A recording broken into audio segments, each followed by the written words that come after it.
So my purpose here today in the woods with you and my dogs is to speak about Cormac Macarthy and his impact on me, and I guess that's the focus, is what I have to say about Cormac Macarthy. Also, this is a direct, probably this entire series I'm doing is kind of a direct response to the channel called WriteConscious with Ian. Ian wants to ignite a kind of a McCarthy, a revival, like a kind of a McCarthy revival or revolution, maybe you could call it. So I'm jumping on the wagon because Cormac Macarthy has affected my life, affected my consciousness, affected my choices ever since I first discovered it. And he's dead and gone, and they're making a movie of Blood Meridian, and the world's going to hell in a handbasket. So I feel like as McCarthy, to honor McCarthy and his work and his philosophy, we just got to make ourselves known, you know? I'm not here to fucking go on and on about the literary merits of McCarthy. I feel like, yeah, he's got some, obviously he's a very talented, masterful, linguistic person. But art, literature, myths, stories, they all go way, that whole concept just goes so much deeper. The concept of storytelling, it goes so much deeper than what a college writing professor might have to say about it. That's the world that Cormac Macarthy has always been in. When you go to look it up, when you go to look up anything about him, learn about him, you're entered into a world of college level rhetoric. And Cormac Macarthy, if you read his work and the people he writes about, the place he's writing from, the voice he's speaking with, it's not for those people. It's just not. It's not for those people. It's not about those people. I mean, it is, you know, the passenger is. But on a whole, Cormac Macarthy writes about very, very simple people in very natural, realistic situations.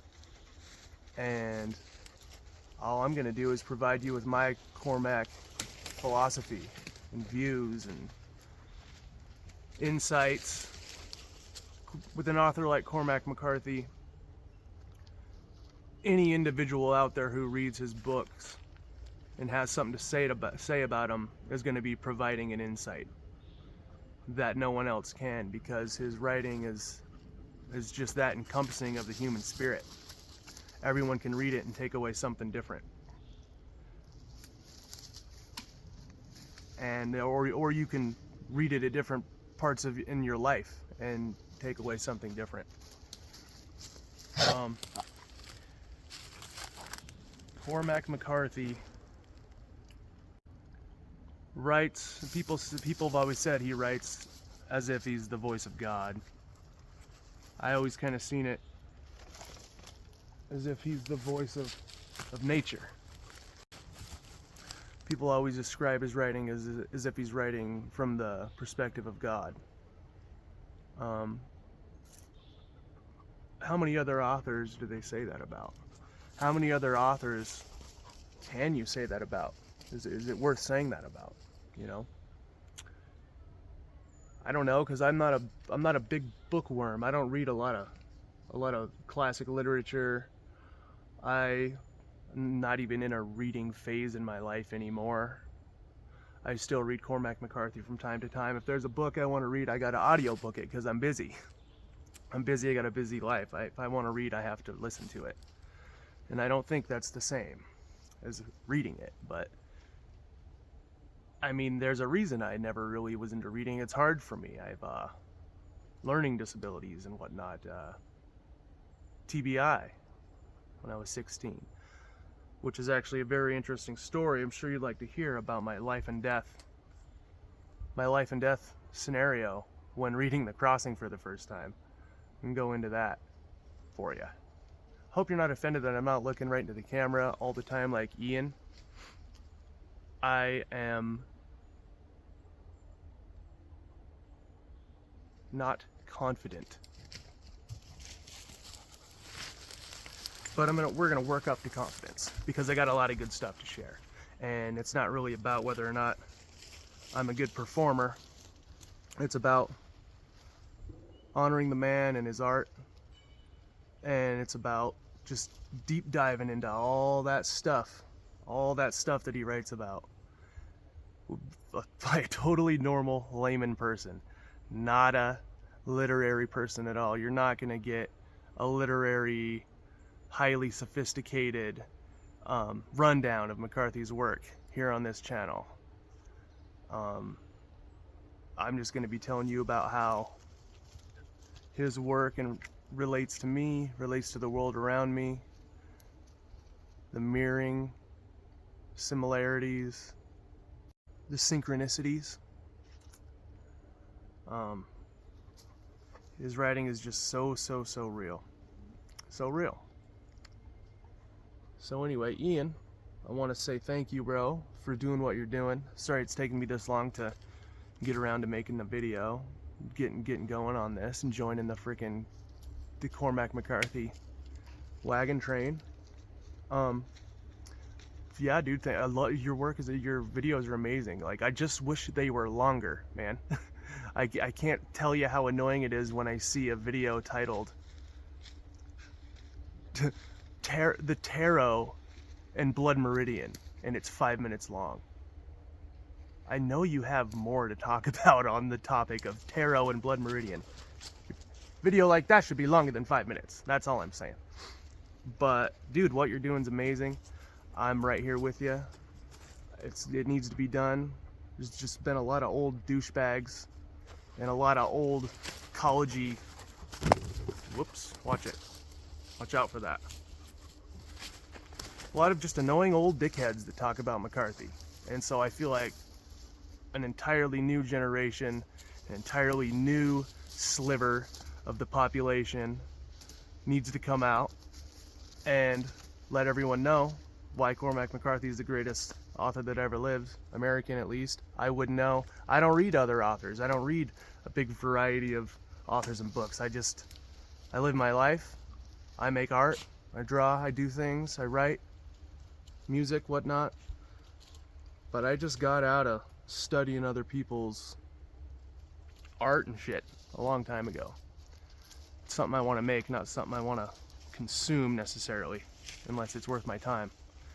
And Cormac Macarthy's work is a perfect example of art that is worth your time and time again.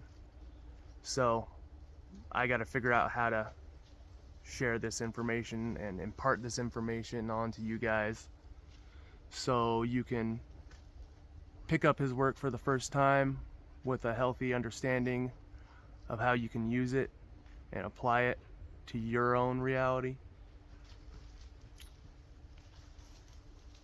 Or just show you some stuff about his books and stories that you didn't notice before, that only an individual can notice based on personal experiences.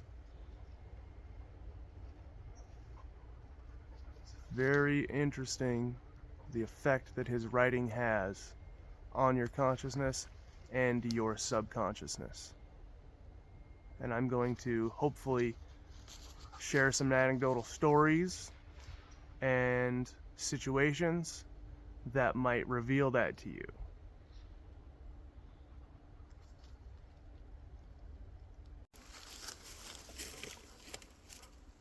Yeah, all right. That concludes it. This was really fun. I really had a good time telling you guys this stuff, because just to be 100% with you, I don't have a single soul in my real everyday life who's even read a Cormac Macarthy book or gives a shit to talk about a book any longer than it takes to say the title. So, oh, huckleberries. So, yeah, I'm just really glad that, Ian, thank you. Thank you so much, dude. Like, you definitely opened up a door for me, because, I mean, that's kind of the story of my life, is not having anyone to talk about Cormac Macarthy with. So I'll just talk about it to you guys. And I'll see you next time. I'm going to help you come at this from another angle, Ian, this Cormac Macarthy revolution. And I'm going to make some more videos. I'm going to do a good job, and I'm going to try to bond with nature in these videos, and bond with these guys. And that's the way Cormac Macarthy would have wanted it. Goodbye, Internet.